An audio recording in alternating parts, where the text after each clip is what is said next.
Coba bayangkan korupsi atau keuntungan yang dia terima per hari 1 miliar dari situ berdasarkan KPK.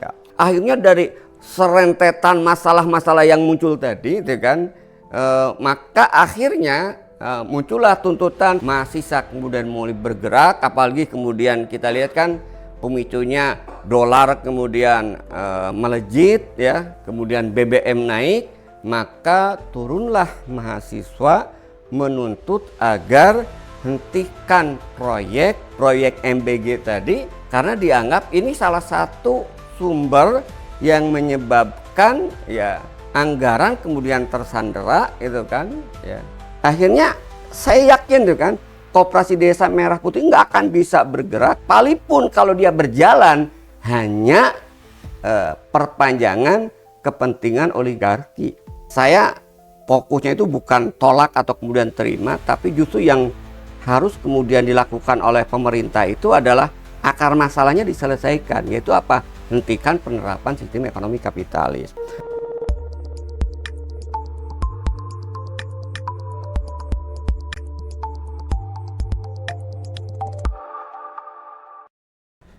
Bismillahirrahmanirrahim. Assalamualaikum warahmatullahi wabarakatuh.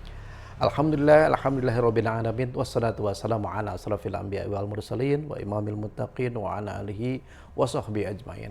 Pemirsa Raya TV ngaji ngarti ngahiji kumaha dararamang sadayana. Alhamdulillah. Mudah-mudahan pemirsa Raya TV senantiasa diberikan keberkahan, kesehatan dan lindungan dari Allah Subhanahu wa taala. Amin amin ya rabbal alamin. Pemirsa Raya TV, di hari ini Raya TV kembali menyapa pemirsa dalam acara spesial interview Raya TV, yang mana pada hari ini kita akan membahas tentang Stop MBG dan Kopdes Merah Putih. Kenapa nih yang dipilih itu?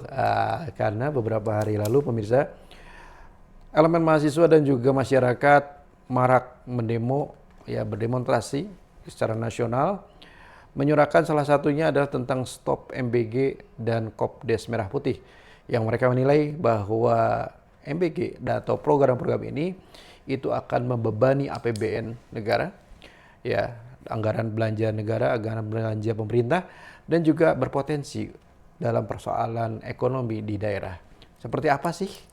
Apakah betul ini akan membebani anggaran belanja negara, atau memang betul apakah ini juga memang betul akan berpotensi di persoalan ekonomi di daerah? Kita akan bahas dengan salah seorang ekonom yang tentunya sudah berkali-kali di Raya TV. Ya, siapa dia? Kita akan sama-sama bahas setelah ini. Oleh karena itu, jangan kemana-mana, tetap di special interview Raya TV.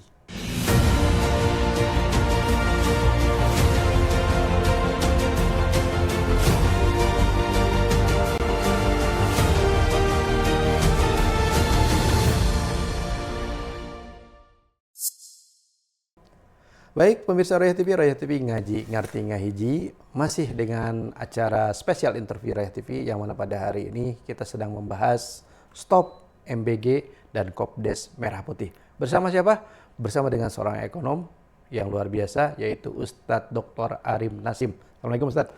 Waalaikumsalam Kang Konsen. Damang. Pangesto Sawang Sulna. Alhamdulillah. Aduh, sudah lama nggak ketemu. Iya, kita sibuk, bisa. Ngajar-ngajar? Alhamdulillah, kewajiban lah. Kewajiban. Hari-hari ngajar. Biasanya Ustadz kalau kesini teh pakai peci atau topi sesuatu. Sekarang enggak. Kebetulan tadi dari kantor langsung.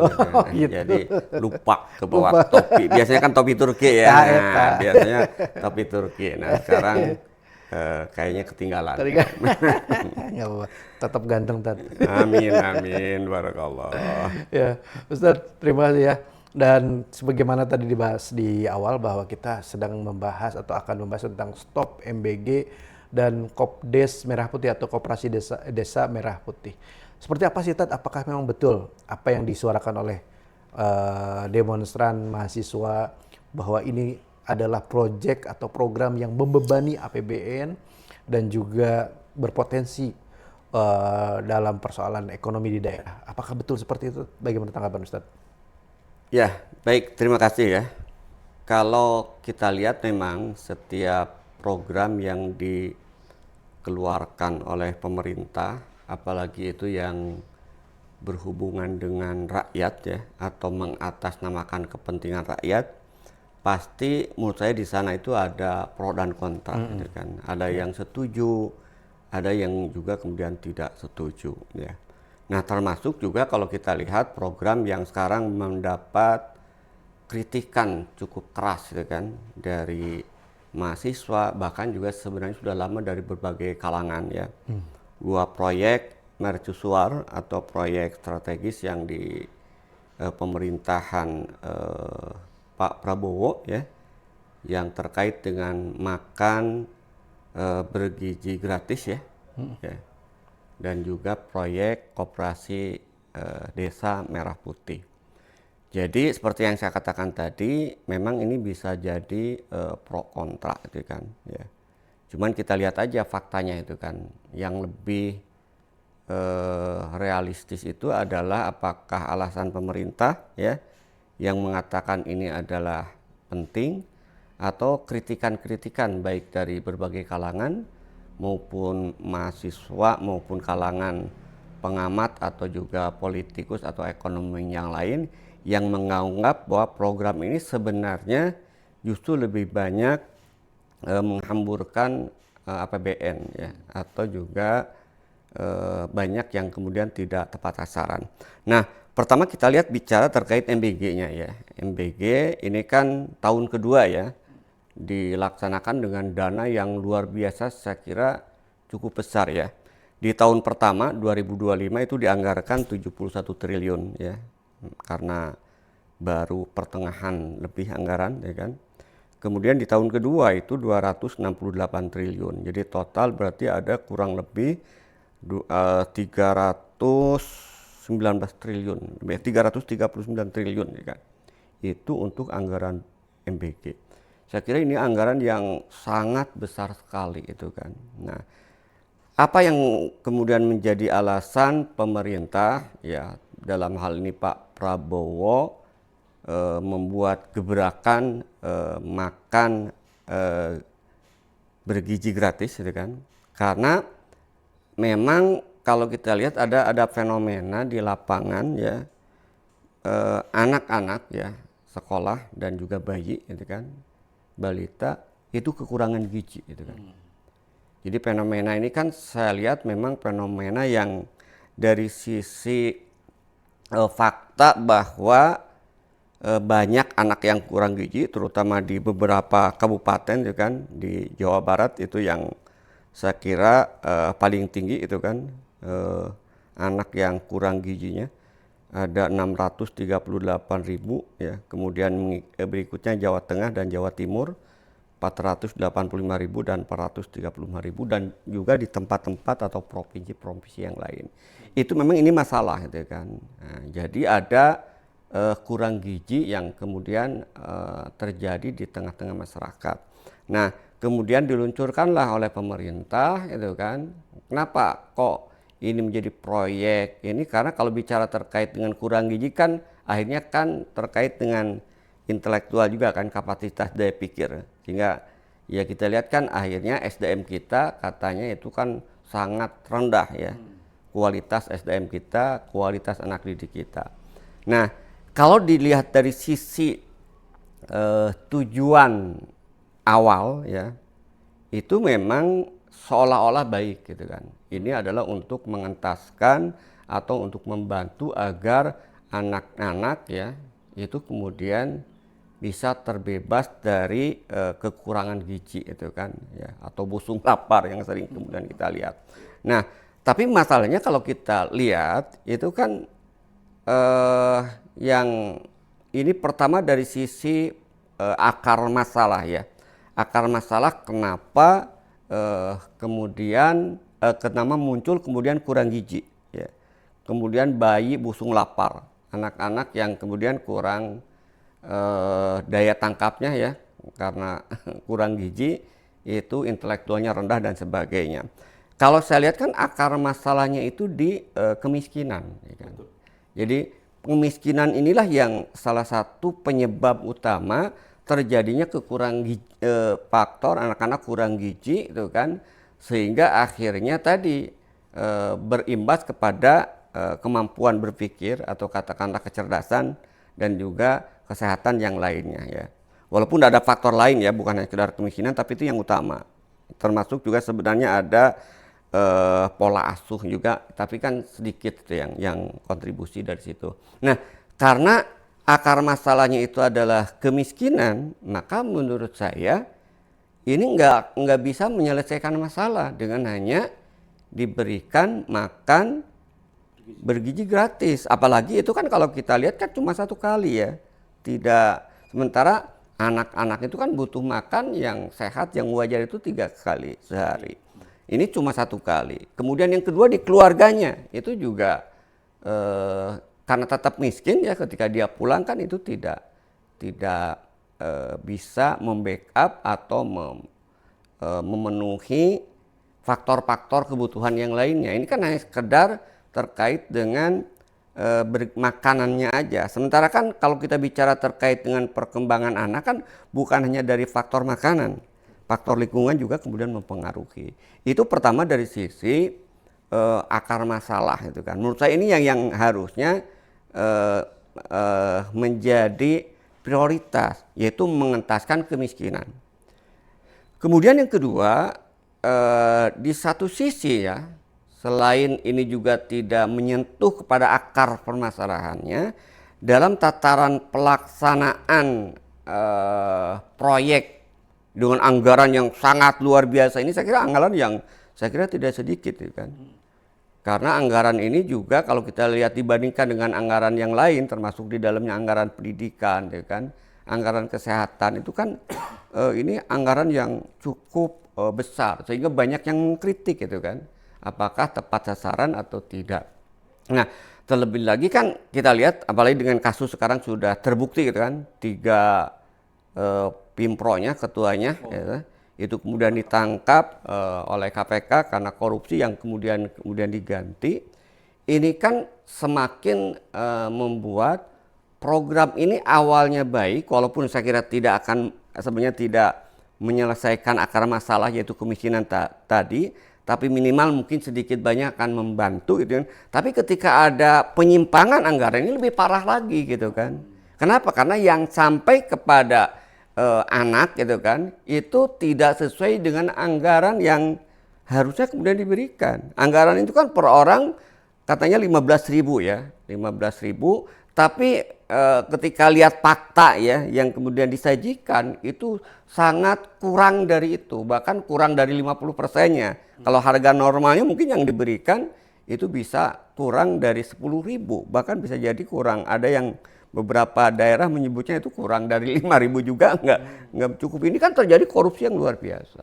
Dan itu kan muncul ke fenomena itu kan, bagaimana program ini menjadi banyak sorotan karena banyak penyimpangan dan ketidakadilan, ya kan. Penyimpangannya tadi, korupsinya yang luar biasa gitu kan. Sampai harga sepasang kaos kaki aja 100.000 gitu kan, salah satu anggaran untuk pelaksanaan MBG ini. Kemudian juga motornya gitu kan, yang motor listriknya yang harga normalnya itu antara 20 sampai 30 juta, tapi kemudian di markup sampai 40 sampai kemudian 50 juta. Ini kan markup yang tidak sedikit. Termasuk juga korupsi yang akhirnya kemudian kenapa misalnya kepala proyek ini sekarang ditangkap oleh KPK karena ternyata dia tadi kerjasama dengan titik-titik dapur MBG tadi, membisniskan, memproyekkan dapur MBG dengan, coba bayangkan korupsi atau keuntungan yang dia terima per hari 1 miliar dari situ berdasarkan KPK. Nah ini kan akhirnya semakin membuat proyek yang tadinya itu ada sedikit banyaknya, walaupun tidak ke akar masalah kemiskinan tadi, minimal seolah-olah pro terhadap rakyat kecil, akhirnya kan seolah-olah ini proyek bancakan, kan? Proyek yang akan menjadi sumber korupsi. Sementara dana yang dikeluarkan itu kemudian tidak sedikit, ya, sangat besar. Sebagian juga kemudian, ya ini juga kritik yang lainnya, sebagian makanan dan kemudian minuman yang disediakan untuk memasok kebutuhan MBG ternyata juga banyak impor juga. Nah ini kan akhirnya semakin membebani devisa gitu kan. Begitu juga kecemburuan yang lain gitu kan. Kalau kita bicara terkait dengan SPPG, kemarin itu ada apa istilahnya itu sindiran gitu kan. Ternyata yang kaya yang banyak uang itu bukan SPPD. SPP itu spesialis penyakit dalam. Ya, dokter maksudnya spesialis penyakit kandungan SPOG, tapi ternyata yang kaya itu SPPG gitu kan. Kenapa? Karena tadi ketidakadilan yang terkait dengan dari sisi gaji.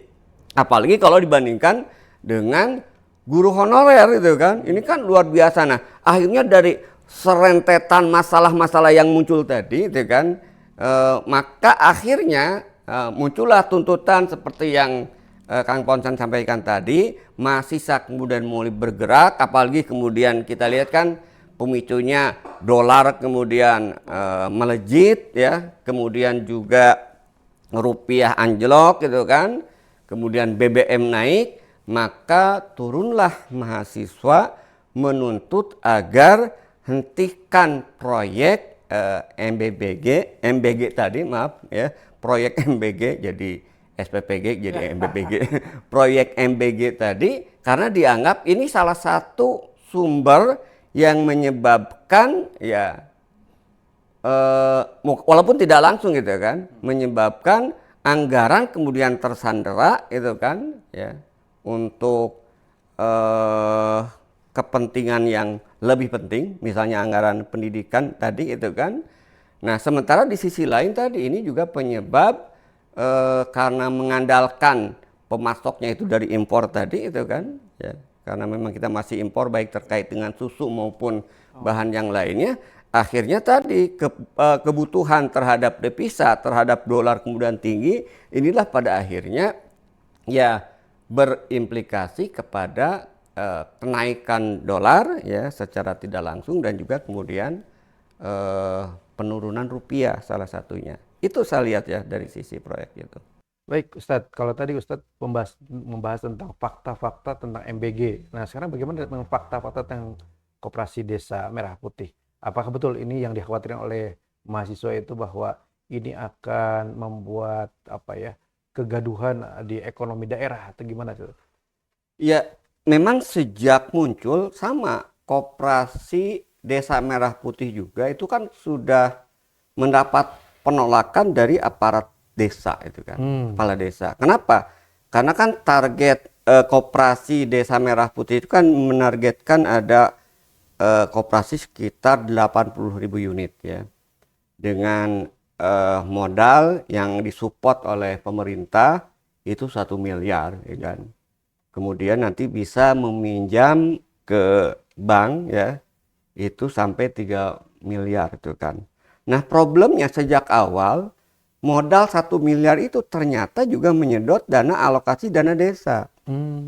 Jadi 58%-nya itu dana desa yang selama ini memang untuk pembangunan desa dan infrastruktur ini kemudian diambil. Inilah yang mereka kemudian menjerit dan tidak setuju itu kan sejak awal diprotes. Nah, apalagi kalau kita lihat kan koperasi ini juga masalahnya hampir sama sebenarnya kan. Jadi masalahnya apa, solusinya kemudian juga lain tuh kan.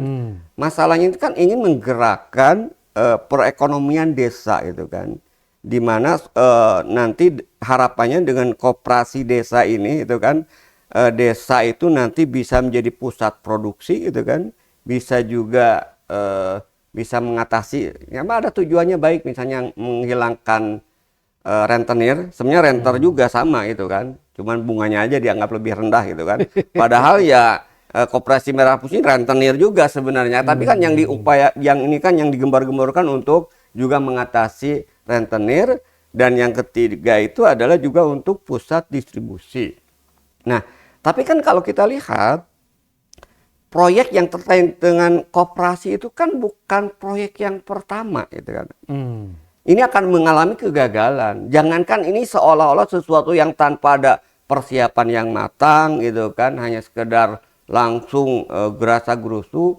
Dulu ya koperasi unit desa juga kan faktanya gagal. Mana sekarang ada koperasi yang kemudian berhasil. Kenapa? Karena problemnya itu bukan di situ gitu kan. Problem yang terkait dengan perekonomian desa kemudian itu tidak berkembang itu kan karena penerapan sistem ekonomi kapitalis yang di sana kemudian melahirkan monopoli dan kesenjangan yang luar biasa gitu kan. Nah, sebenarnya kan letaknya di situ gitu kan. Terlebih lagi juga yang membuat orang akhirnya juga ragu juga karena ada kan satu video ya, dan itu kemudian diakui itu kan oleh salah satu pemerintah daerahnya.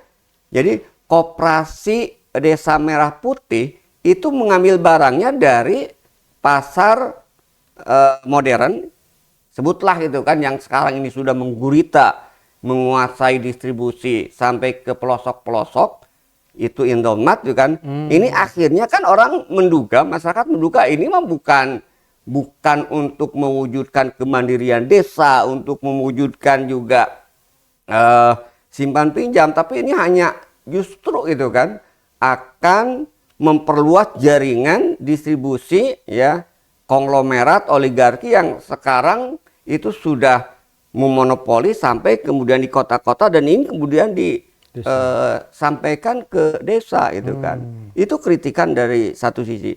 Sisi yang lainnya ini juga akan menjadi problem karena kalau kita bicara terkait dengan pengelolaan koperasi itu kan itu tidak sembarangan, harus orang yang expert. Sementara ini kan kebijakan politik. Maka yang dikhawatirkan oleh beberapa pengamat, dan fakta ini sering terjadi kalau kita bicara terkait dengan proyek pemerintah, itu kredit macet. Bayangkan kalau kita lihat ya, kalau misalnya nanti Koperasi Desa Merah Putih ini kemudian memberikan pinjaman ke masyarakat ya, kemudian ditambah juga dengan memfasilitasi dari BUMN atau dari bank misalnya yang tadi punya jatah 3 miliar.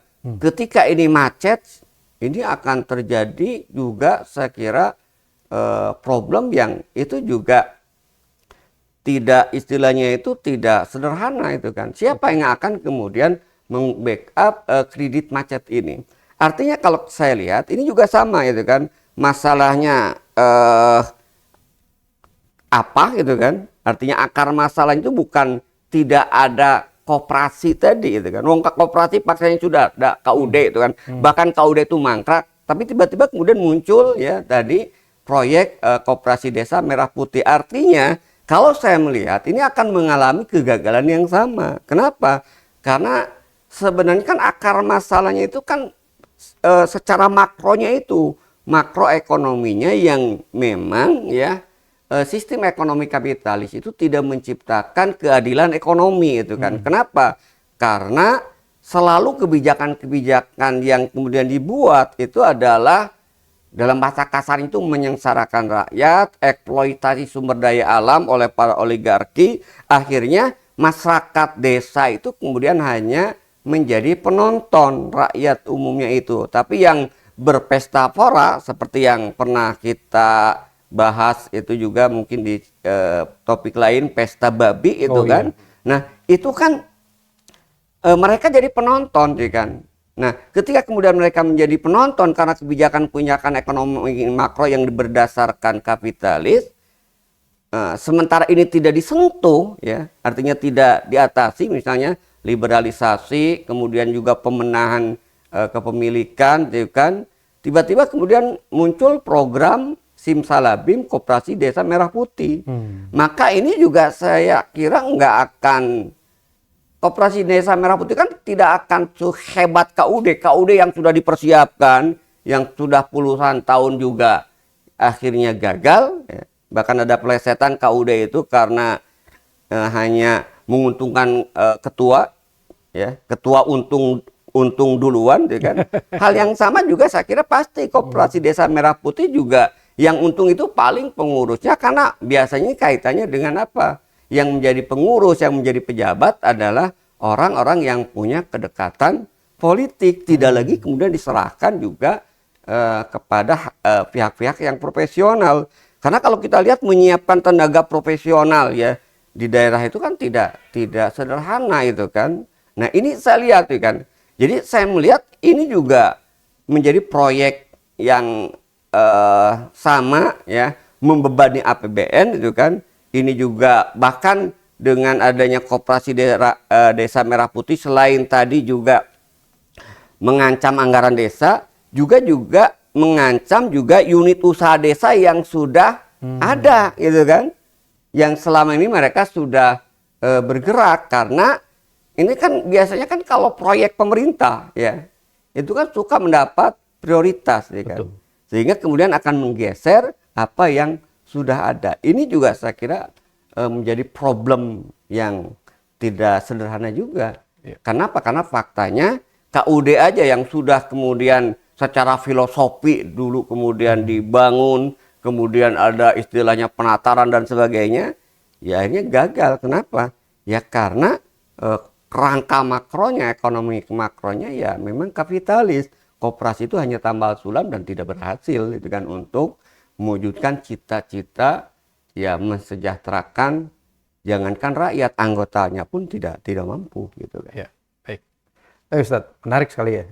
Dan tentunya pertanyaan berikutnya, apakah MBG dan Kopdes Merah Putih itu mesti ditolak atau diberhentikan? Nah ini, jangan dijawab dulu Ustadz. Kita akan bahas di segmen yang kedua. Baik pemirsa Royal TV, apa yang disampaikan oleh Ustadz Arif Nasim ya, bahwa ternyata fakta-fakta tentang MBG, fakta-fakta tentang Kopdes Merah Putih itu luar biasa ya. Secara makroekonomi memang ini menjadi penyumbang persoalan ya. Karena memang sedininya bahwa negeri kita ini tidak diterapkan dalam bingkai ekonomi Islam, dan malah menggunakan bingkai ekonomi kapitalis yang itu tentunya bertolak belakang dengan mayoritas penduduk Indonesia, yaitu kaum muslimin. Bagaimana, apakah MBG itu mesti di stop ataukah Kopdes Merah Putih juga harus di stop? Kita akan sama-sama dengarkan, dan apakah solusinya sama-sama kita akan bahas bersama dengan Ustadz Dr. Arif Nasim. Oleh karena itu pemirsa, jangan kemana-mana, tetap di spesial interview Royal TV.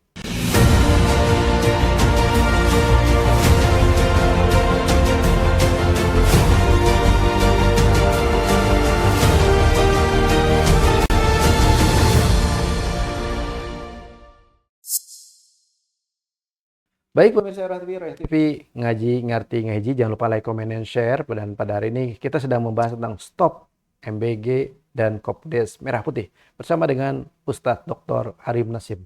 Ustadz, sebagaimana tadi pertanyaan yang terakhir sebelum sebelum segmen pertama, apakah berarti kalau begitu dari segi fakta-fakta tadi, serangkaian sebab akibat tadi, akhirnya kita dapat kesimpulan bahwa kita harus segera stop MBG dan Kopdes Merah Putih, seperti itu? Ya, kalau kita bicara terkait dengan stop atau tidak, saya tidak mau di situ polemiknya itu kan. Jadi karena kalau bicara terkait dengan stop atau lanjutkan, itu kan bicara terkait dengan kepentingan itu kan. Pasti akan muncul pro dan kontra. Betul. Justru bagi saya yang lebih penting itu adalah akar masalahnya tadi. Yang harus dilakukan oleh pemerintah itu bukan memberikan makan bergizi gratis untuk menyelesaikan akar masalahnya. Bukan itu yang harus dilakukan. Yang dilakukan itu adalah merubah tatanan ekonomi. Dalam bahasa simpelnya itu adalah merubah sistem ekonomi. Karena selama ini akar masalah, kalau kita runutkan, kalau kita bicara runut akar masalah busung lapar atau stunting tadi, itu adalah kemiskinan. Akar masalah kemiskinan itu adalah penerapan sistem ekonomi kapitalis. Nah ini dulu yang harus kemudian dilakukan pemerintah fokusnya. Jadi negara harus kemudian menghentikan penerapan sistem ekonomi kapitalis, menggantinya dengan sistem ekonomi yang adil, yaitu sistem ekonomi Islam. Nah, sementara dalam hal-hal yang sifatnya emergensi, ya, dengan catatan di situ kemudian tidak ada korupsi, tidak ada kemudian tujuan untuk kepentingan politik, ya, tapi betul-betul memang untuk membantu masyarakat ya atau rakyat yang kekurangan gizi itu kan, ini nanti harus dipilah, tidak disamaratakan juga itu kan bantuan ini. Mungkin itu tidak sepenuhnya itu kan harus kita tolak gitu kan, karena memang faktanya ada juga yang memang itu dibutuhkan. Tapi yang ingin saya tekankan, kita tidak boleh kemudian terjebak dengan seolah-olah ini proyek segala-galanya gitu kan. Yang justru malah ini tidak menyelesaikan akar masalahnya. Ini adalah kalau proyek makan bergizi gratis tadi itu kan diberikan tanpa ada korupsi tadi ya, tanpa ada kemudian kepentingan politik, tanpa ada upaya balas jasa kepada para pendukung rejim ini, saya kira proyek ini bagus. Tapi tadi ya catatannya, jangan lupa ada akar masalahnya. Akar masalahnya itu apa? Jadi penerapan sistem ekonomi kapitalis ya dengan liberalisasi dan swastanisasi pengelolaan sumber daya alam itu kan. Nah, ini yang harus kemudian dihentikan ya kan? Dihentikan sehingga kalau ini kemudian artinya dikembalikan sistem ekonomi itu kepada sistem ekonomi Islam ya, maka MBG ini saya kira otomatis akan teratasi ya. Karena apa? Karena kalau kita lihat ini yang uniknya ya, kalau saya lihat kenapa saya menggagas bahwa tidak dalam konteks hentikan atau lanjutkan MBG, saya ingin melihat ke akar masalah yang lebih jauh gitu kan.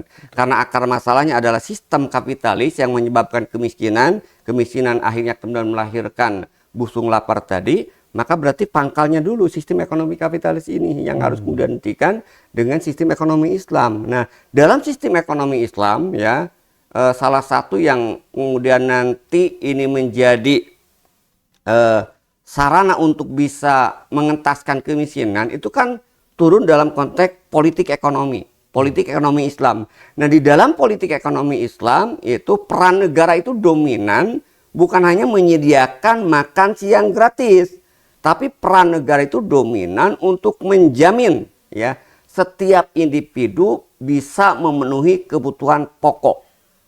Sandang, pangan, papan. Bukan hanya yang makanan bergizi, tapi sandang, pangan, papan. Itu dijamin oleh negara. Yang kedua, yang dijamin oleh negara itu adalah kebutuhan jasa, kebutuhan pokok jasa. Kalau tadi kebutuhan pokok materi ya, atau fisik ya. Yang kedua, jasa itu. Kenapa itu? Pendidikan, kesehatan, dan kemudian keamanan. Ini menjadi tanggung jawab negara gitu kan. Nah, yang menariknya, jadi dalam konteks menjamin kebutuhan pokok, sandang, pangan, papan tadi, justru mekanisme yang diberikan dalam sistem ekonomi Islam melalui politik ekonomi itu tidak dengan jalan mekanisme langsung seperti Sinterklas tadi gitu kan. Tapi negara ya membuat sebuah mekanisme pengelolaan sumber daya alam itu secara adil sesuai dengan syariat tadi, di mana kepemilikan itu ada 3, individu ya, milik umum dan kemudian milik negara.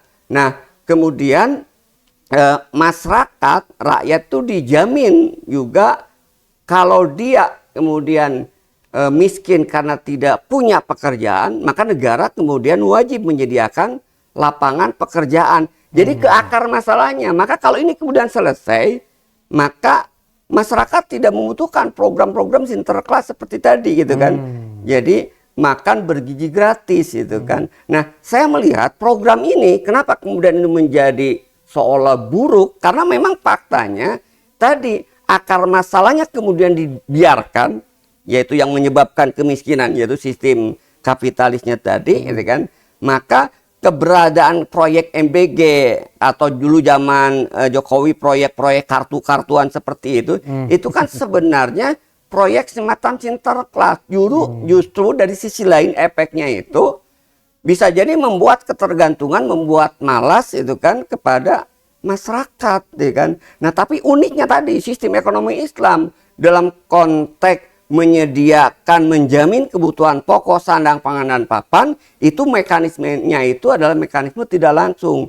Jadi negara ya tadi menyiapkan infrastruktur ekonomi ya, sistem ekonomi yang adil, pengelolaan sumber daya alam sesuai dengan syariat Islam, menyediakan lapangan pekerjaan, itu kan mengharamkan monopoli, kemudian menjamin agar harta tidak beredar hanya di kelompok-kelompok kaya saja. Nah, kalau dengan sistem ekonomi yang adil ini ya, tadi dengan sistem ekonomi Islam ini masih ada orang yang kemudian miskin, nah disitulah baru negara turun tangan secara langsung untuk memberikan bantuan. Memang bukan sesuatu yang jelek gitu kan, memberikan bantuan. Tapi dalam sistem ekonomi Islam itu bantuan langsung tadi itu diberikan betul-betul pada orang yang memang setelah diberikan pekerjaan ternyata dia tidak mampu bekerja itu kan. Kenapa? Karena orang ini orang-orang yang cacat, jompo. Inilah yang dalam sistem ekonomi Islam bantuan itu diberikan secara langsung, subsidi itu bukan general untuk semua kalangan, ya kan. Nah, ini kan menciptakan saya kira justru gerakan ekonomi yang akhirnya semakin sehat ekonomi itu, tidak seperti sekarang gitu kan. Nah, itu yang terkait dengan bicara MBG-nya gitu kan, makan bergizi gratisnya. Jadi saya fokusnya itu bukan tolak atau kemudian terima, tapi justru yang harus kemudian dilakukan oleh pemerintah itu adalah akar masalahnya diselesaikan, yaitu apa? Hentikan penerapan sistem ekonomi kapitalis. Nah, yang kedua terkait dengan Koperasi Desa Merah Putih juga sama. Kan sama, ini kan sebenarnya dua hal yang sasarannya sebenarnya agak beda ya. Yang satu langsung menyediakan makanan, yang satu terkait dengan ingin menggerakkan roda ekonominya gitu kan. Akar masalahnya kan sama sebenarnya karena sistem ekonomi kapitalis. Nah, cuman kaitannya dengan Koperasi Desa Merah Putih itu kan justru akar masalah krisis moneter ya, itu termasuk juga krisis anggaran itu kan karena penerapan sistem ekonomi kapitalis yang salah satunya berbasis riba. Maka saya melihat dari sisi ini, ketika kemudian Koperasi Merah Putih tadi juga operasionalnya sama ya, bergerak ya salah satunya di lembaga simpan pinjam yang berbasis riba, itu kan akhirnya meratakan riba gitu kan, semakin melegalkan dan menyebarkan riba ke penjuru desa. Itu kan semakin masif melakukan dosa besar. Nah, dan itu yang terkait dengan kalau simpan pinjamnya. Kalau terkait dengan distribusinya tadi ternyata juga tidak bisa istilahnya itu meningkatkan produktivitas. Kenapa? Karena tadi yang didistribusikan itu bukan menyerap dari potensi-potensi desa, kan dari video yang ini tadi justru malah memanfaatkan apa yang sudah dikuasai atau didominasi oligarki. Justru bahkan semakin akhirnya itu adalah memperkuat ya cengkeraman oligarki itu kan. Kenapa? Ya karena tidak memunculkan kemandirian dalam konteks distribusi barang karena kita kemudian masih tergantung. Nah, kenapa? Nah, lagi-lagi kan karena sumber-sumber daya alamnya itu dikuasai oleh oligarki. Jangankan hal-hal yang sangat istilahnya itu nilainya wah gitu kan, kayak tambang emas, perak. Ternyata urusan air aja, urusan publik itu yang menguasai itu kan oligarki. 5 perusahaan air minum dalam kemasan yang mereka untungnya ya itu triliunan, itu dikuasai oleh oligarki itu kan. Akhirnya saya yakin tuh kan Koperasi Desa Merah Putih nggak akan bisa bergerak palipun kalau dia berjalan hanya perpanjangan kepentingan oligarki. Nah, karena itu menurut saya kalau proyek ini karena di sini ada unsur ribanya dan juga justru malah menguntungkan oligarki, menurut saya hentikan kalau ini kan, karena di situ ada proyek yang terkait dengan riba ya, dan juga malah semakin membuat konflik juga dengan ya potensi desa dan kemudian juga dana desa yang itu kemudian dialihkan untuk menjadi koperasi desa Merah Putih, sehingga akhirnya apa? Dana infrastruktur desa atau yang lainnya itu berkurang. Nah, ini saya melihat kalau ini layak untuk dihentikan kan. Tapi kalau MBG tadi kita lihat ke akar masalahnya itu kan. Betul. Terakhir Ustaz, sebagai closing statement, bagaimana Islam itu melihat kemiskinan dan bagaimana solusi tuntasnya Islam itu ketika menghadapi kemiskinan? Tafadhol Ustaz. Jadi kalau kita lihat itu kan kalau kita bicara terkait dengan kemiskinan itu kan ada dua, ya. Ada yang disebut dengan kemiskinan struktural, ada yang disebut dengan kemiskinan kultural, Kultural. ya, struktural, kultural. Jadi atau kemiskinan yang sistemik dihasilkan dari sistem, ada kemiskinan yang sifatnya alamiah. Nah, yang kemudian bukan diatasi, kemiskinan sistemik, sistem ekonomi Islam akan bisa mengatasi. Kenapa? Karena sistem ekonomi Islam yang seperti yang saya katakan tadi dengan tiga pilar ekonomi Islam itu kan, yang pertama ya bahwa problem ekonomi itu adalah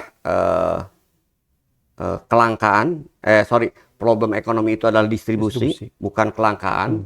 Yang kedua ada pengaturan kepemilikan. Yang ketiga terkait dengan jaminan distribusi itu kan, jadi jaminan distribusi. Yang ketiga, yang pertama tadi problem ekonomi yang pertama itu atau pilar ekonomi yang pertama bahwa problem ekonomi itu bagaimana setiap individu kan tidak bisa terpenuhi kebutuhan pokoknya, sandang pangan papan. Kemudian yang kedua pengaturan kepemilikan, dan yang ketiga pengelolaan kepemilikan ya. Dan yang ketiga baru kemudian terkait dengan masalah distribusi kekayaan agar tidak terjadi ketimpangan atau monopoli. Nah, dengan tiga pilar sistem ekonomi Islam tadi, kemiskinan struktural atau kemiskinan sistemik itu bisa diatasi. Tapi kalau kemiskinan yang sifatnya alamiah, nah Islam mekanismenya melalui apa? Zakat tadi. Melalui baru peran negara secara langsung gitu kan, memberikan bantuan. Jadi memang kemiskinan tidak bisa dihapuskan sepenuhnya, terutama kemiskinan yang sifatnya alamiah tadi. Kenapa? Karena faktanya ini ujian. Ada orang yang mungkin tadi cacat, orang yang kemudian tidak punya keahlian dan sebagainya gitu kan. Nah, atau juga tiba-tiba dia kena bencana sehingga kemudian tiba-tiba menjadi miskin.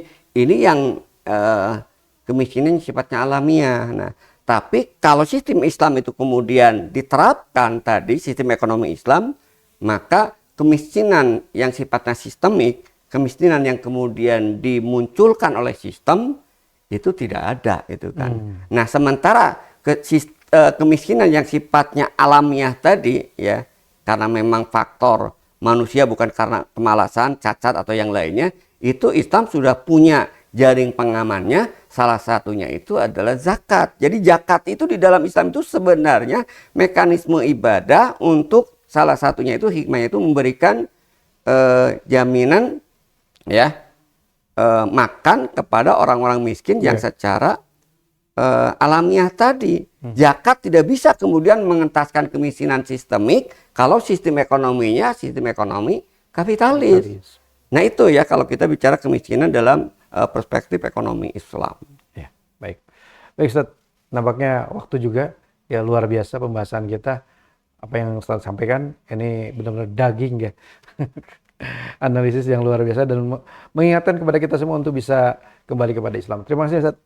Pemirsa Rakyat TV, apa yang disampaikan oleh Ustaz Arif Nasim luar biasa ya.